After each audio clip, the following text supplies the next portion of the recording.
What's up, church 220ers? 220ites? 220ins. I like it. Church 220ins. That's what we're going to go with.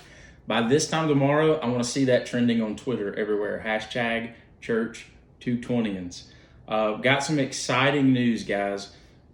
Every day this week and going forward till all this crazy virus mess goes away, we're going to be sending you daily videos starting tomorrow with Kids 220. Our children's pastors, Nick and Amber, are going to be doing a kids devotion. So gather your children around, get them out of your hair, and let them watch their devotion with their children's pastors. Let that be your getaway time for a few moments. Tuesday nights are going to be devoted to our kids. Wednesday nights are going to be an in-depth Bible study with Pastor Vic. Thursday nights are open. It might be a short devotion, maybe a short time of worship, something along those lines. Friday is going to be another time of hearing from Pastor Vic, maybe a sermon preview of what's coming up for the next Sunday. Again, on Saturday, it's going to be an open format, so it might be a short devotion or maybe even a time of worship. Sunday is going to be our Sunday service at 10 a.m., just like usual. It's just going to be electronically this time. And then on Mondays, we're going to be doing a sermon review. I wanted to do it gladiator style and let you guys give me a like or an angry face. And according to what you did, just give them a thumbs up or a thumbs down. But my lovely wife, Miss Caitlin, said that wasn't a very good idea. So she kind of changed my plans here. If you're new to Church 220, fellas, take note, that one's taken.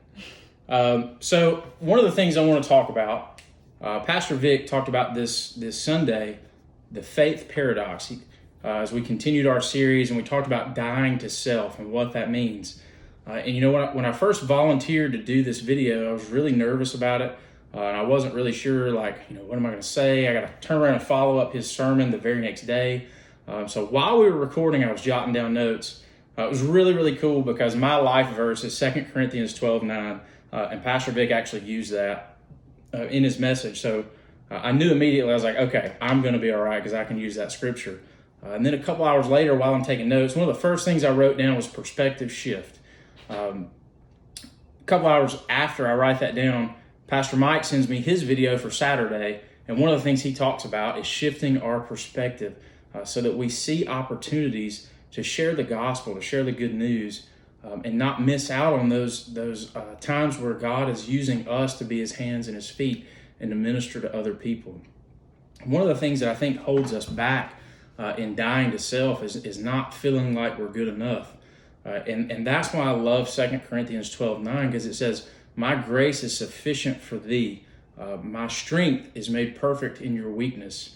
I think too often we try to tie God's grace to our strengths, when in fact it's the exact opposite. He tells us, no, it's not about what you can do, it's about what I can do. I can take your faults and make them whole. I can be that second half of you, that gap where you're missing the mark. And I love that, and so often, we fill our minds with anxieties and fears and worries, whether it's the virus or just day-to-day life. There's so many things that are going on that distract us from God. And so many times we allow those problems or those issues to become bigger than God. And we say things like, yeah, I want to do that, but my finances. But really, if you'll just take a moment and use those two words that Pastor Vic said and place "but God" in everything you say. Well, I don't have the finances to do this, but God. Well, I'm not talented enough to do this, but God. If you will just insert those two words into many, many scenarios in your life, it will literally shift your perspective. I'm big on perspective shift because I think that's a big problem in our world today. I think too often we get caught up in looking at things from the wrong perspective. It's so powerful, such an easy way for us to change our lives and to change our outlook and the outcome of how our lives are going to go and how they're going to progress. So a couple of things I wanted to point out that I really took away from the sermon was 3 barriers to dying to self. And guys, this gets really real. Pastor Vic really did a great job of nailing down these 3 points. The very first one is lack of discipleship. And I think as a whole, just our culture, just the church in general has kind of become a little bit lazy, and we lack a lot of discipleship. We've been Caitlin and I have been talking about since the beginning of the year how we need to simplify our lives. We got to find a way to make things slow down so that we can really spend more time with our kids. We can get projects around the house done and this and that and this and that. And it's funny that all this happened at this time because I'm not saying that God caused the coronavirus. Obviously, He did not. But He's using that for us to simplify our lives and slow down. For somebody that's been in ministry for several years now, we could have taken this as an opportunity to invoke fear, to have anxiety over what was going to happen Sunday.